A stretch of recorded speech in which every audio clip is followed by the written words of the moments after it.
भाभी भाभी भाभी। चोर चोर चोर, एक थप्पड़ मारूंगी ना।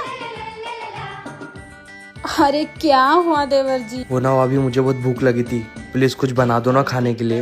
रात को 2 बजे को तुमको भूख लगी, एक थप्पड़ मारने का मन कर रहा है आपको? ठीक है, मत बनाओ, मैं भूखा ही सो जाऊंगा। अच्छा ठीक है, कुछ बना देती हूँ। अच्छा चलो चलो।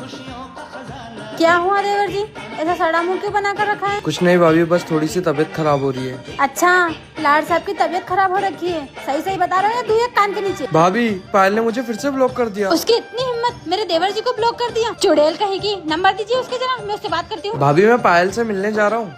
अच्छा ठीक है। भाभी